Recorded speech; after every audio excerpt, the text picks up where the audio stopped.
Le dernier quart d'heure de Smart Bourse, chaque soir, c'est le quart d'heure thématique. Et chaque lundi, le thème, c'est celui de l'économie et de la politique américaine avec notre quart d'heure américain et notre correspondant américain, Pierre-Yves Dugas, avec nous à distance, en visio. Bonjour Pierre-Yves.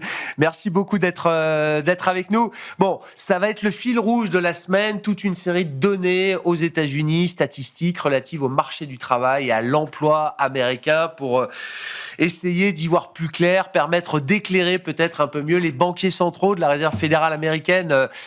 Pierre-Yves, est-ce que la Fed, en amorçant un mini-cycle ou un cycle de baisse de taux, peut venir en soutien d'un marché du travail qui serait en train de se dégrader, selon l'histoire qu'on est en train de raconter?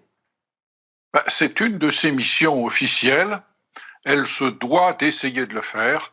Le Congrès lui a ordonné, il y a plus d'une décennie, de s'occuper à la fois de la stabilité des prix et de maximiser l'emploi.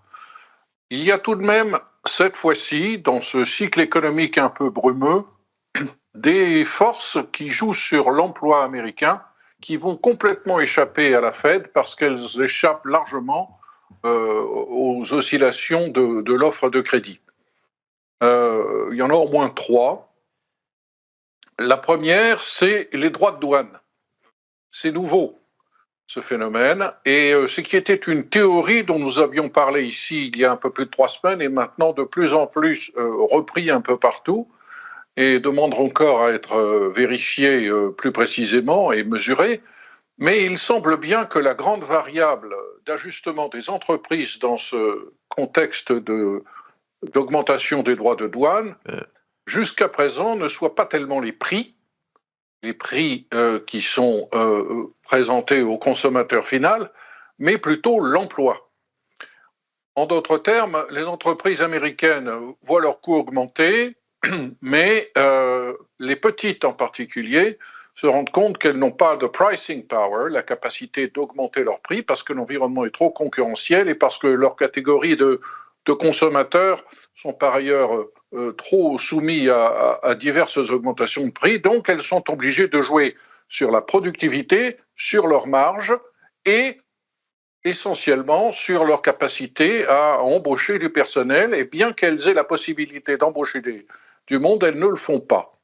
C'est la première chose sur laquelle la baisse du coût du crédit souhaitée par la Fed pourrait buter dans le viseur d'améliorer la situation de l'emploi.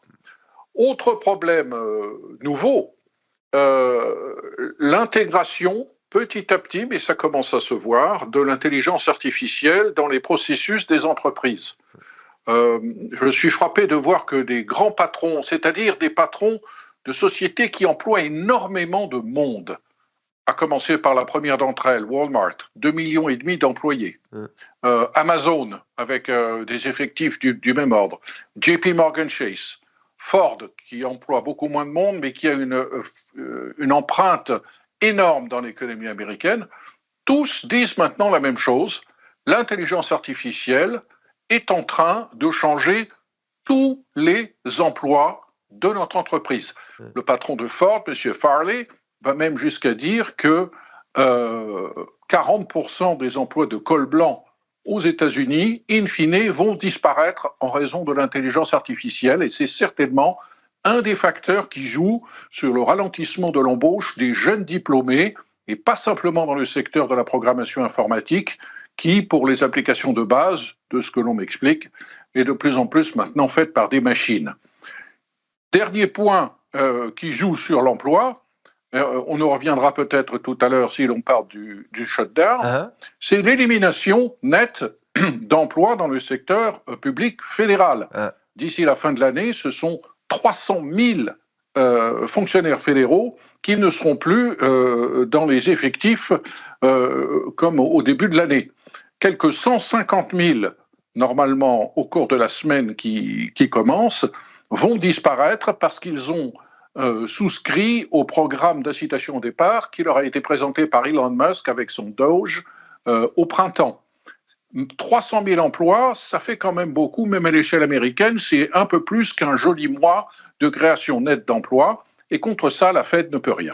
Bon, On verra jusqu'où la Fed pourra mener à bien ces baisses de taux. Le marché en attend encore un certain nombre et on verra si la Fed peut délivrer autant que ce que les investisseurs attendent. Cette semaine sera de toute façon éclairante, même si ce sont des chiffres qui seront révisés avec toute une série de données, je le disais, statistiques liées au marché du travail et à l'emploi américain, et notamment le grand rapport sur l'emploi américain pour le mois de septembre qui sera publié ce vendredi à 14h30. Shutdown ou pas shutdown, on se retrouve à peu près chaque année à la même époque pour se poser cette question, Pierre-Yves. Oui, et les deux sont liés parce que je viens de voir passer sur mon écran que le Bureau des statistiques du département du travail, de BLS, annonce qu'en cas de shutdown, ils ne publieront pas de chiffres. Ouais. Donc, si nous avons shutdown mercredi matin à la première heure, nous serons privés des chiffres de l'emploi et du chômage du mois de septembre et des éventuelles révisions sur lesquelles nous comptions pour le mois d'août, voire pour le mois de juillet. Et si ce shutdown venait à se prolonger, nous n'aurions pas non plus d'estimation du CPI, de l'indice des prix à la consommation, qui sont quand même des chiffres très importants pour aider la Fed à se guider dans ce brouillard. Alors, shutdown ou pas shutdown? Si vous m'obligez à parier, je pense que nous aurons un shutdown. Je suis incapable de vous dire s'il sera court ou s'il sera long. Je pense que tant du côté des républicains que du côté démocrate, on a l'impression, à tort peut-être, que le shutdown va faire progresser sa cause.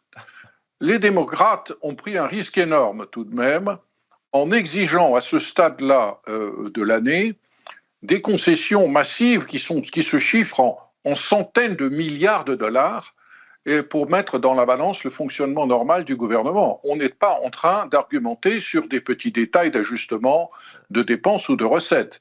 Les démocrates demandent carrément aux républicains de revenir sur des morceaux entiers de Big Beautiful Bill, cette loi attrape-tout qui avait été votée au mois de juillet et qui, notamment, prévoyait des révisions dans le système d'octroi de subsides dans le programme Medicaid, c'est-à-dire le programme d'assurance maladie des personnes défavorisées et des enfants, et aussi un retour sur l'annulation des incitations fiscales qui permettaient de subventionner l'accès à l'assurance maladie privée par des Américains de revenus modestes. Ce sont d'énormes ajustements qui sont exigés par les démocrates et qui mettent dans la balance le fonctionnement normal du gouvernement. C'est assez surprenant que cela intervienne comme ça dès la fin du mois de septembre, alors que ces changements dans la loi ne vont intervenir concrètement qu'au 1er janvier.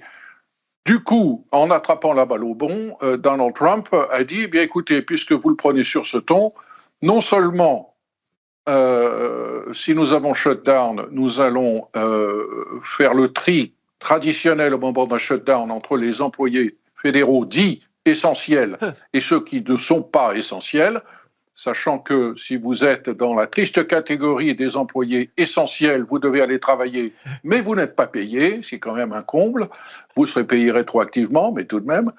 Mais en outre, Donald Trump a demandé à M. Russ Vought, qui est la personne la plus redoutée à Washington et la plus détestée par les démocrates, c'est le patron du bureau du budget et du management, qui joue un rôle énorme en cas de shutdown, parce que c'est lui qui décide qui travaille et qui ne travaille pas, et qui a dit, nous allons profiter de cette occasion pour, si nous trouvons des services et des effectifs qui ne sont pas alignés dans les politiques, dans le sens des politiques de la Maison-Blanche, et dont le financement n'est pas séparément assuré par d'autres lois, nous nous réservons le droit de supprimer définitivement, c'est-à-dire de licencier purement et simplement ces fonctionnaires et non pas simplement de les mettre à pied le temps que démocrates et républicains se mettent d'accord sur un budget.